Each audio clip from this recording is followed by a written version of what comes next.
the world according to Jen and Carolyn.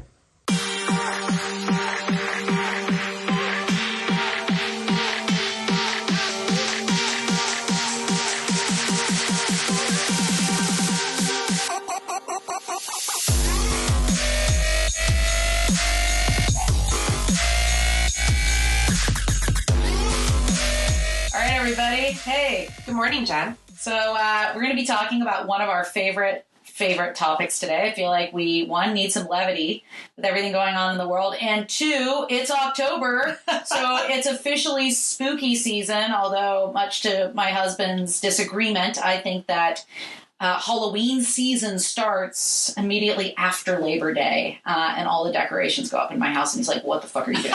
Anyway, anybody else feel me on this? I completely agree with you. Thank you. All right, on to vampires. So, like a lot of women, me and Carolyn find vampires sexy as fuck. Yeah. But there's a lot more to this vampire myth than sex appeal. So we're going to dive into all of that in this episode. And, you know, a lot of cultures, most cultures, in fact, have their own vampire myth and lore dating back thousands of years. So we're going to be looking at that.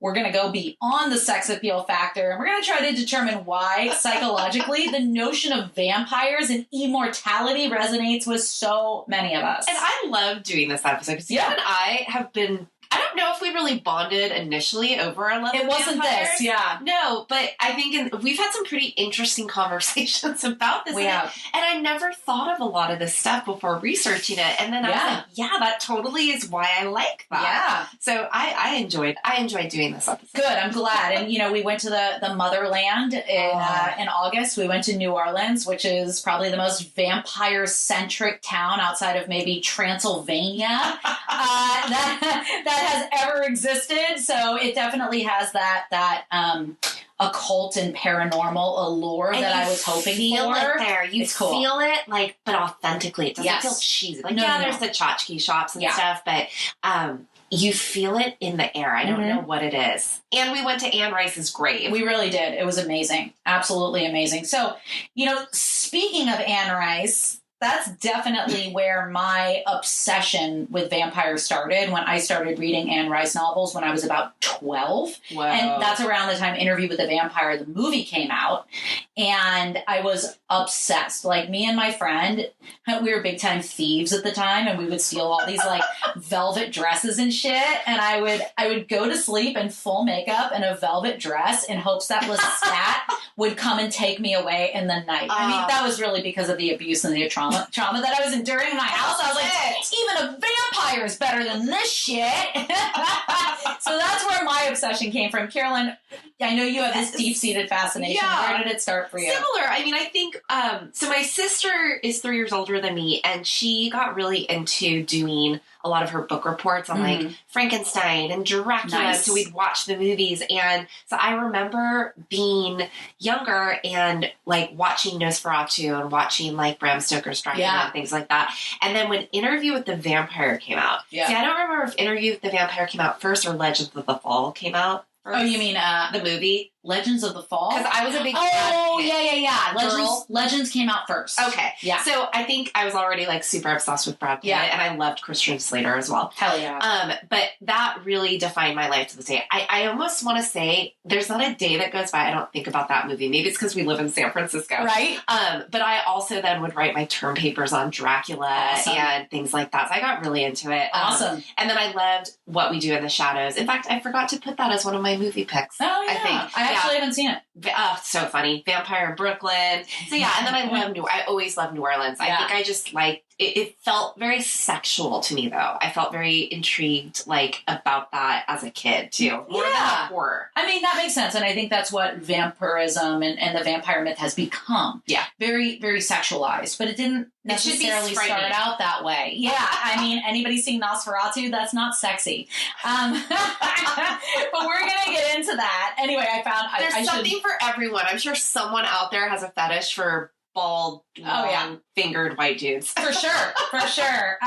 Not my thing, but hey, no judgments. That's not what we're here for. So, as we're often inclined to do, we're going to kick us off with a little history lesson. So this is from Oprah Daily, obviously the authority on vampires. The first vampire story is kind of tough to pinpoint, but seeds of the modern concept have appeared in mythology since the beginning of recorded history. So there's the story of Sekhmet, the Egyptian feline warrior goddess, sounds badass, associated with both plague and healing.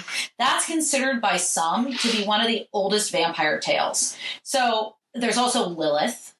She's a 4,000-year-old figure in Jewish folklore, and in some stories was Adam's wife before Eve. She had a bad rep in Babylonia, man. She was hungry for victims because she had once been human and slipped through windows into people's homes looking for victims to take the place of husbands and wives who they themselves never had. What the fuck? Well, the image of Lilith is a deadly, hungry temptress that's endured for centuries. Lilith, the first vampire in True Blood, for instance. A subsection of self-identified feminists have embraced her as the first misunderstood feisty lady, which I agree. Who isn't a misunderstood feisty lady these days? I know, it's true. When you call me through today's lens, you're like, oh, you're just a bitch that didn't conform to everyday shit. You just didn't take men's shit. Is that why they called it Lilith's Fair? Probably, yeah. Cool. Yeah, she's OG. Whoa, that just got even cooler. OG. And apparently there's a Jewish American magazine called Lilith, which we I need think to is subscribe badass. to that. I think we do. So vampires were really born in Europe, though, and cases of a rare blood disorder called porphyria. Porphyria? I don't know. We should make Google tell us that. I know, we really need to start looking these things up before we go live. In Eastern Europe, maybe the root of certain physical characteristics attributed to vampires. So this disorder, symptoms include sensitivity to light, resulting in blistered skin or burns when exposed. Whoa, hallucinations, receded gums that give the appearance of elongated teeth. That's fucking dope. I mean, but look at how science explains what, if you saw that in this 15th century, you'd be like, what the fuck's wrong with this person? Yeah, we better put a stake in this person's heart. Something's weird, and nowadays we do a race for them. Yeah, right, exactly. Let's run a marathon for porphyria. I've seen this on TLC though. Oh, have you? Yeah, I've seen it's not common, but it's a thing still. I don't fuck with TLC. I know. Okay, and then most people have heard of this motherfucker. 1431. What? Vlad the Impaler? I never heard of him. He's the inspiration for the original Dracula. I wasn't paying attention. So Vlad III, the Prince of Wallachia, Dracul the Dragon, after his induction into the Order of Dragons, badass, though he was now ruler of the Principality of Wallachia, I just like saying Wallachia, his lands were in a ruinous state due to constant warfare and the internal strife caused by feuding boyars. To consolidate power, Vlad invited... This is really fucked up. I can't believe you've never heard of this story. There's famous pictures of this. This is in the beginning of Dracula. I was just waiting for... It is in the beginning of Dracula. Yeah. You're right. So he invited hundreds of people to a banquet, knowing his authority would be challenged. So he had his guests stabbed, and they're still twitching bodies impaled. And then there's a very famous drawing of him eating amongst all of these impaled people. He's eating a meal. It's like the Red Wedding before Game of Thrones. Pretty much. So in total, Vlad is estimated to have killed about 80,000 people through various means. That is fucking prolific. In Romania, fears of the strigoi, once human monsters who need blood to survive, have circulated for hundreds of years. Strigoi. Yeah, you're Romanian. Give it to me. Vampire slaying rituals in a Romanian village performed after deceased laborer Petra Toma's family decided he'd become a strigoi in 2003. This is just a few years ago, 20 years ago. 6 men exhumed his body, staked it, and sprinkled it with garlic. Oh, and then they opened his ribcage with a pitchfork just for good measure. Jesus Christ. In neighboring Bulgaria, a 700-year-old skeleton discovered in 2012 points to the region's own vampire slaying customs. This motherfucker was pinned down with a rock to keep him from rising. He had been stabbed through the chest with an iron rod, and his teeth had been removed so he couldn't bite. Let's move on to the 1800s, where residents of rural New England would disinter, desecrate, and rebury the bodies of their neighbors. this happened at least 60 times. So this was probably associated with tuberculosis. Like they dig someone up. The most famous instance of this, I think, is Mercy Brown. She was a 19-year-old woman who died in Rhode Island, and she had died of tuberculosis, and they dug her up, and her lungs were full of blood, and so she was really preserved because I think it was winter time. Yeah. Anyway, old-timey thinking, they're like, you're a vampire! So vampires became scary and sexy in the 19th century. We've got Dracula, Anne Rice's novels, and let's not forget the Vampire Diaries. Hell yeah. Which was the primary motivation for going to New Orleans in August in the first place, is because me and one of my other best friends wanted to go to this Vampire Diaries convention. And we're like, Carolyn, you're coming along for the ride. I tried to watch it. Yeah. It lost me. It was a little Dawson's Creeky for me, but I got it. I was in for a while. So good. So good. I highly recommend it.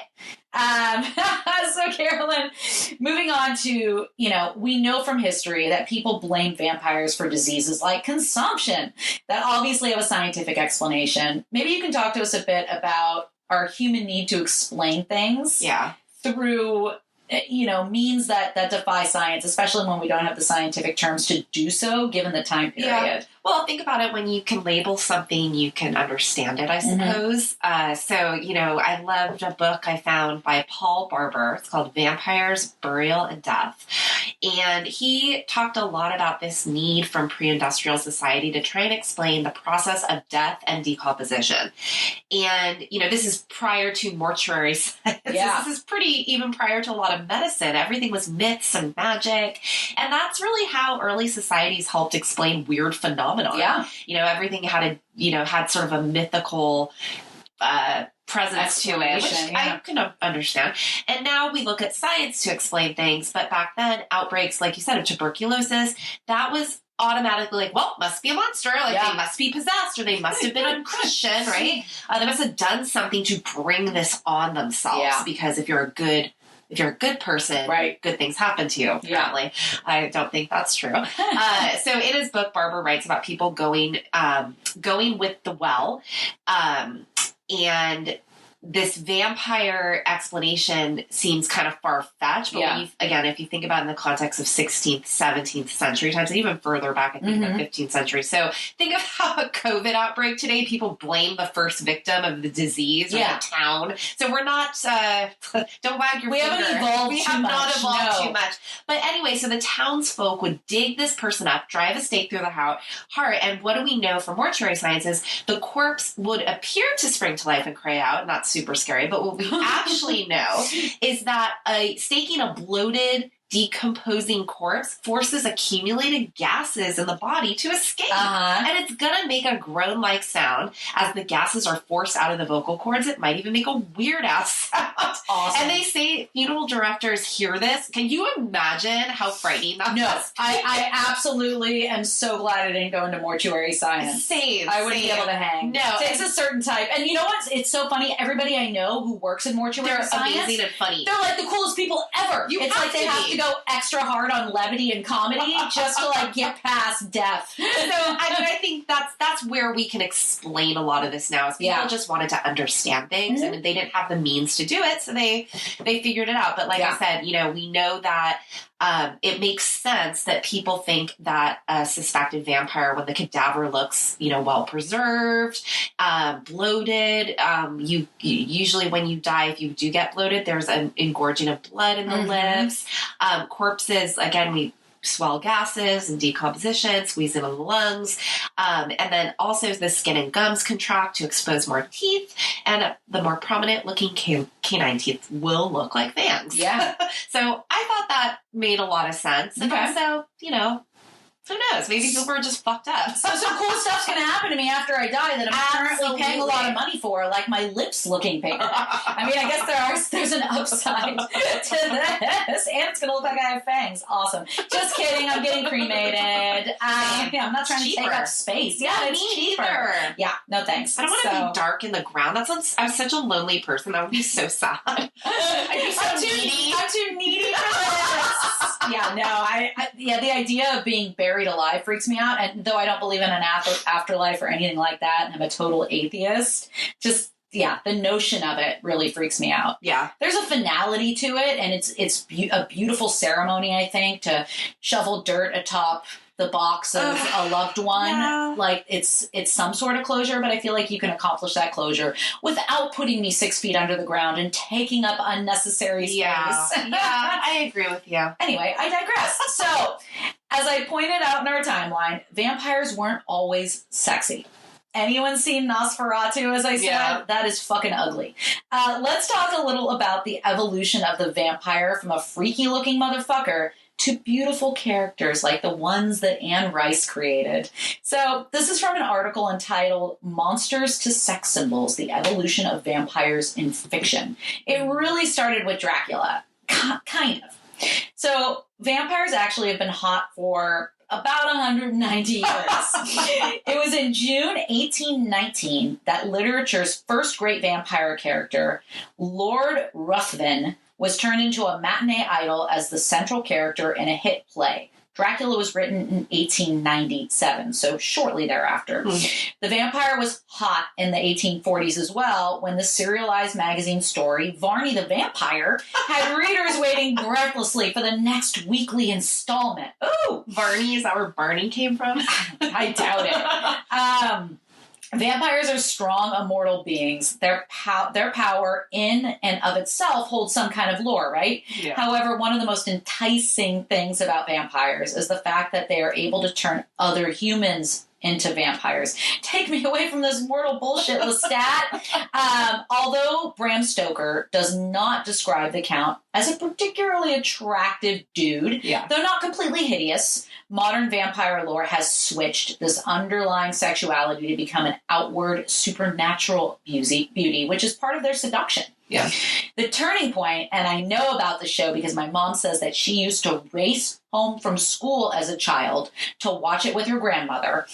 The turning point was in 1967, and it happened entirely by mistake. Facing cancellation, the year-old ABC soap opera Dark Shadows opened a chain coffin and out jumped a vampire named Barnabas. And I only knew about this from my mom. I should probably go back and watch it. Yeah, we should check it out. So then we go, on to Anne Rice, All Hail the Queen.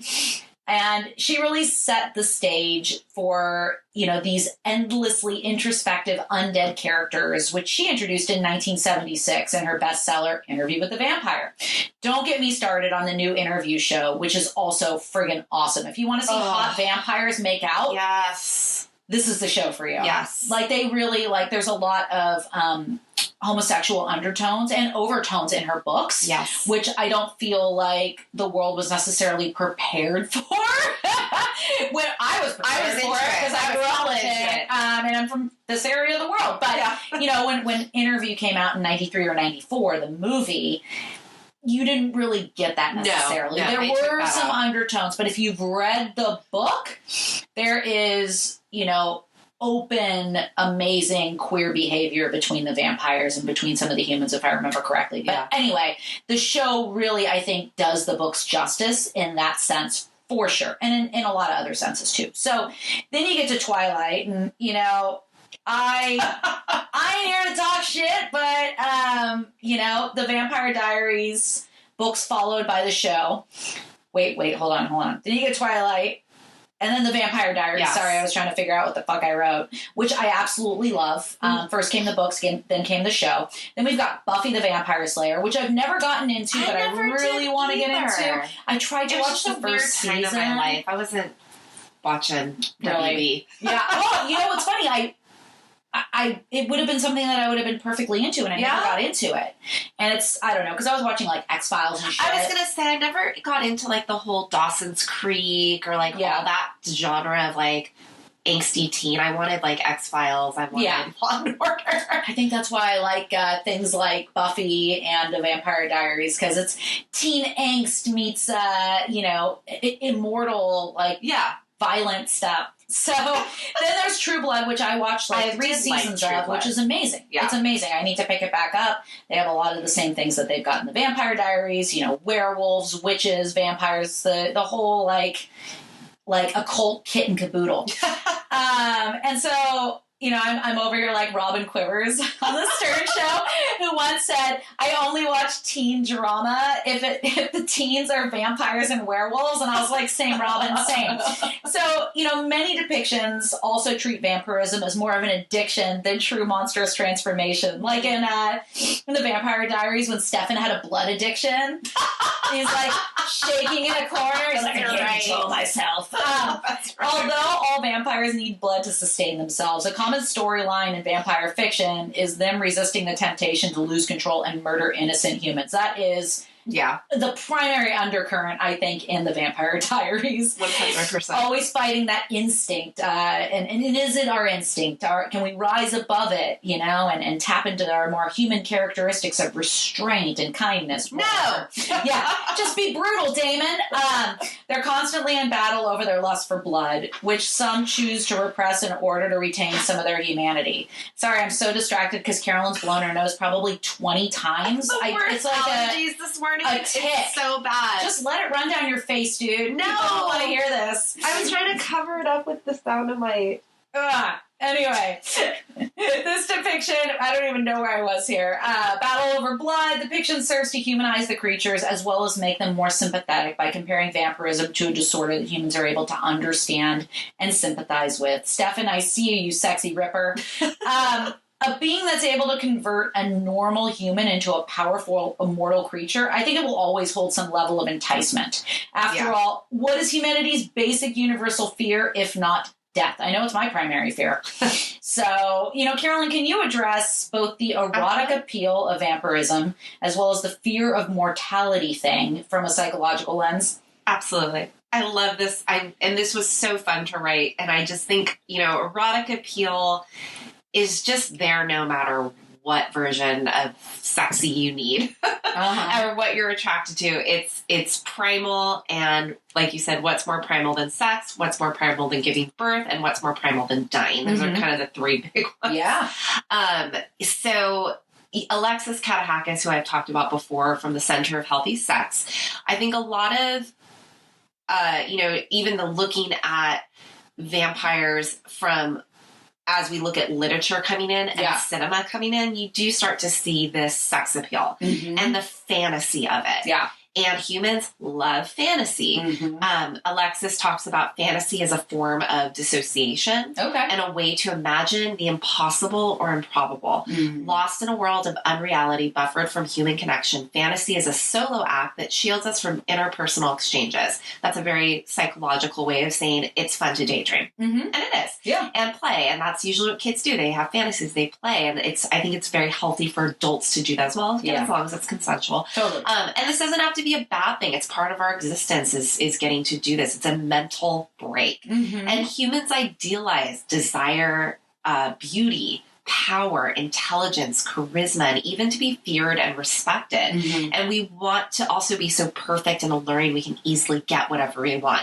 The vampire archetype embodies all of that. Totally. And what I love about vampires too is they embrace this nature, not just sexual, but that desire and that drive. They kind of that, and I think that's very relatable. Yeah. I can certainly relate to that. I think anyone can relate to that unless they're super repressed. Yeah. Which is often the other side of it, right?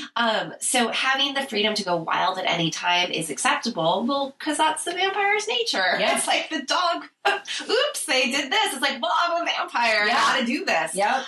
And also the death aspects. Humans have always looked for a way to create fantasy or even ritual and meaning, spirituality meaning behind death. Because, like you said, we fear it. We don't know what happens. No. Nobody knows what happens. No. To this day, that's the one thing we have no proof of. Even the people who say they've gone and come back, I think even science is trying to explain what that is. The near-death experience can totally be explained. Anything that draws immortality into a space of fantasy is appealing.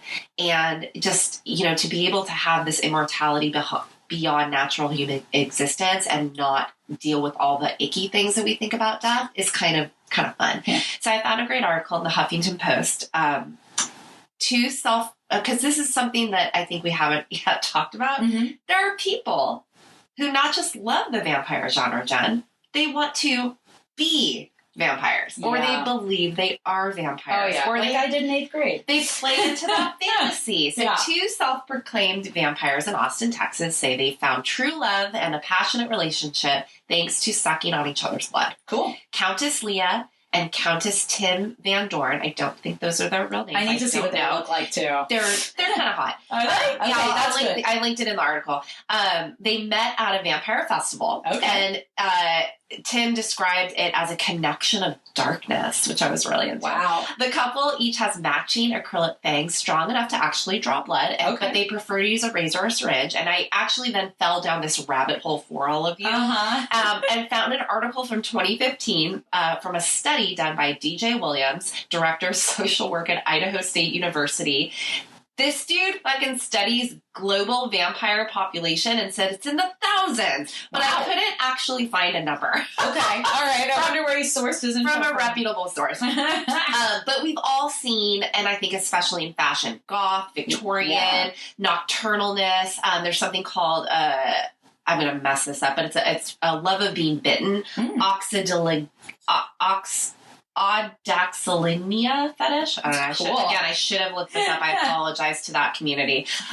Those who enjoy glamorizing mind control. Yeah.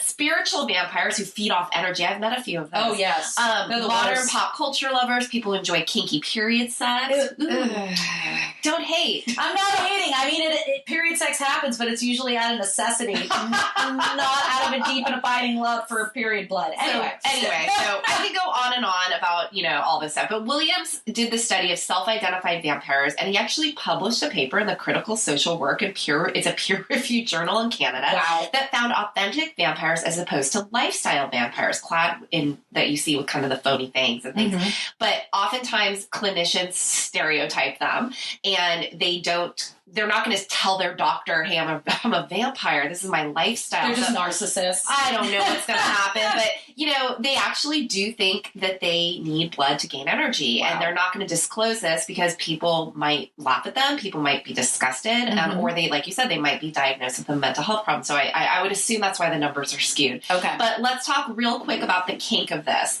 Not just, again, this idea that people have watched the vampire genre and then want to embody it. I think it's so human. So vampire kinks and fetishes found their way into BDSM culture. It's currently non-normal bedroom behaviors are embraced and accepted without judgments. Mm-hmm. That, of course, as long as it's safe, sane, and consensual. And I love the BDSM community because they're so good at consent and what are the rules and what are you okay? Are you a subgroup? Are you, what are you doing? So if you don't like it, you don't have to play. That's plain and simple. So the vampire fetish is one thing. And then there's also something called a blood fetish. Uh-huh. So those are the 2 different types of how you might see this coming up more as a lifestyle, in addition to just being a vampire. I think you and I like the vampire fetish. We're into the lifestyle and the mythology of it. Yeah. I don't have a blood fetish. No harm if you do. No.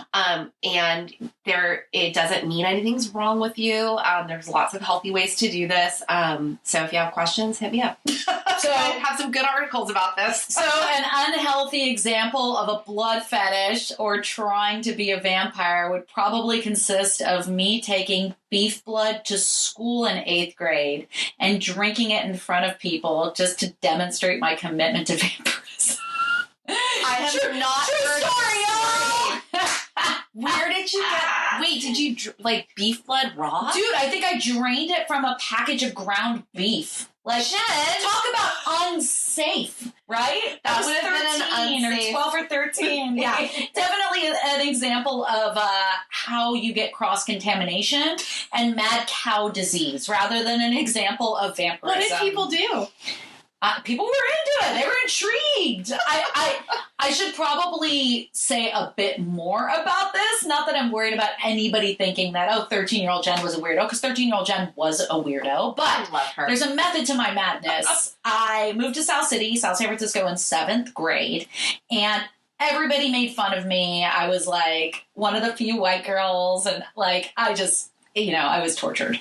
And so I found my group, I found my people, and they were other alternative kids who were also obsessed with the occult. And I was like, oh, I know how to get people to leave me alone. I am going to pretend to worship the devil. And I am going to, I was already into the occult and I was already into paranormal stuff. So it wasn't a far stretch for me to really adopt this persona, which worked like a fucking charm. No one's gonna fuck with you. No one, especially a bunch of like Catholic Latina girls. They're like, oh, hell no. I ain't fucking with this bitch. So yes, that's like the craft. Yeah, totally. We were the craft. We are the weirdos, mister. And so that was my persona for a while. And I've always maintained attributes of that. Like, obviously, I'm still really into vampires, and I love decorating with death, bones and stuff. And I love hanging out in the cemetery. So there's still a lot of aspects of this culture that really appeal to me. Yeah. So anyway, no more beef blood. I promise. I love when I learn new stories about you. There's certain things you don't talk about in polite company, like drinking beef blood from the ground beef package. So glad you're in PE class, Who the fuck? And also, this is a testament to the public school I went to. Like, where was the teacher when I was drinking beef blood in front of my friends in the weight room? Anyway, big fucking digression. All right, back to vampires, you guys. So I'm sure this has already been made very apparent, but I'm a huge Vampire Diaries fan. And as I mentioned, we just recently dragged Carolyn to a convention. And not only was being there a dream for me, hello, brother, but it reaffirmed what I already know. There are more female vampire fans than male fans. Most of the guys that were there were, like, dragged there by their partners. And we're probably primarily there to, like, support Ian and Paul's bourbon endeavor instead of the Vampire Diaries. But anyway, so, what does CNN have to say about this? This article was written by a dude who loves True Blood named John DeVore, and it's goddamn hilarious. So he wrote, dudes just don't dig bloodsuckers. Since vampires pretty much look like girls, we prefer zombies because we love chainsaws, flamethrowers, and samurai swords. That definitely applies to my husband. To most guys, vampires are the monster movie equivalent of that sensitive man sponge in college who plays acoustic guitar in order to seduce women. They're what you get when you cross your average Renaissance fair enthusiast with a mosquito. Awesome.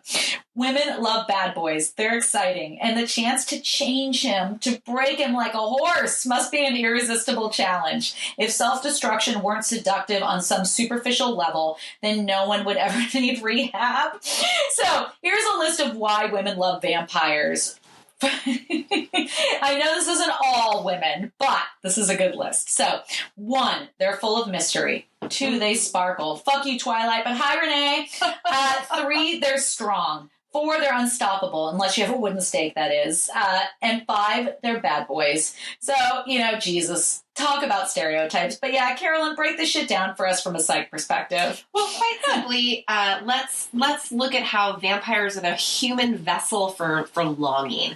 A Psychology Today article looked at the evolutionary psychology of this erotic appeal and actually found that there is some of this that happens in science. When you get something called a supernatural stimuli, it attracts other entities to it. This was a kind of confusing article, so I'm not going to... There's basically a fish. They studied this fish that was attracted to a red, if there's a red underbelly of another fish enemy. Oh. And then they just took basically a red block and mimicked that, and the fish was like attacking the thing. Okay. So we, as humans, are also triggered by stimuli and if there's a natural amplification of it, it's going to impact our sensory cues to get more heightened. So that I felt was interesting. I linked it in the show notes. I won't bore you with that study. But kind of what we talked about before, basically immortality, which is just, again, what a great provider. The vampire's never going to leave you. Yeah. So we're all, for mid formidability. I cannot talk this morning. Resources like money, power. Usually the vampire has a hierarchy to it. Equal survival. He can protect you from harm. I mean, unless they turn you. I love this. Then you can protect yourself. Nightlife. I would not go for a vampire. I'm asleep by 8 o'clock. I'd be like, nightlife? No. And they're usually in the genre pretty good lovers. And definitely the tension and excitement. So you have the supernatural stimuli that they're amplified human characteristics and then all these other things. So vampires from Psych Today not only possess the cues that play into women's, I think men's too, I'm going to say this is a human thing, evolved preferences, whether they have supernormal proportions. Vampires don't just have money, they have bottomless wealth, and they're strong, and they're wily, and they're super, they're how would you describe Damon? He's funny. He's funny. Like, you're just into him. They have these big teeth, they're interesting. Tons of knowledge because they've lived for hundreds of years. They're wise.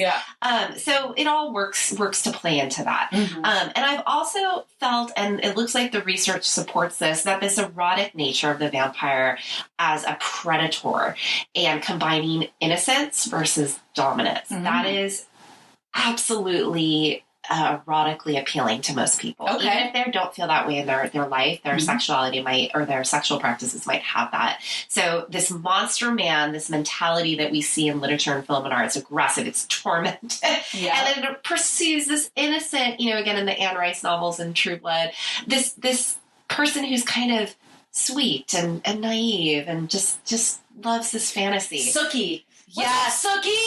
She was. I love that name. Who is that actress? I can't remember her name. Love her. It'll come to me. But women. They're married in real life, right? No, her and Bill. Really? His name is in real life as well. Yeah, I think they're married. I love that. Yeah. Okay. Cool. Cute, right? So women and men like to tame and seduce something really chaotic at times. Okay. So this is and also I always think it's interesting in vampire genres, there's a love triangle. Yeah. And what don't we love more than that? I mean, that's the most entertaining part, I would say, of the Vampire Diaries is that love triangle. Yes. So you've got excitement, you've got something that's forbidden, all this stuff. And so it's very glossy. You got six-pack abs. Six-pack abs. Yes. They're usually in good shape because they're immortal and they just, if they get hurt, they don't even need Medicare. They just heal themselves. I don't need health insurance. I really love the idea of never getting another cold again. Oh, wouldn't that be great? Mind reading. Right. And being able to move really quickly. What's that called? I forget what that is. Just super speed. Super speed. All right. So it's fair to say that many of us beyond the binary enjoy being dominated by a powerful man or woman. Yep. And this role play is easier avenue to explore these desires and enter the submissive role. So whether you use the term dark and broken, friend, vampires are dark and broken. Yes. And most people want to connect to that. Well, want to fix. I think that guy hit the nail on the head in his article about, and we've talked about this in more episodes than I can count, a woman's desire and sometimes a man's desire to want to fix somebody who's deeply broken, for whatever reason. Yeah. And I think this appeals. I can fix them. Yeah. And it just feeds, we might as well just link this with codependency. Yeah. It's this person that's really not good for you. Yeah. But you want them. Yeah. That's human. Name any relationship that anyone's ever been in where they haven't at least experienced that once. Totally. And if you look at the Vampire Diaries, for instance, the main character has, her parents died tragically, and, subsequently throughout the show, she's just surrounded by death. So why wouldn't you want these immortal beings around to protect you and make you feel safe? And they're obsessed with you. There's also this obsessiveness with vampires. Also unhealthy, but when it's in the context of a vampire, it's a little bit different. So I think it kind of just encapsulates all this thing. It's and also it's kind of cathartic to.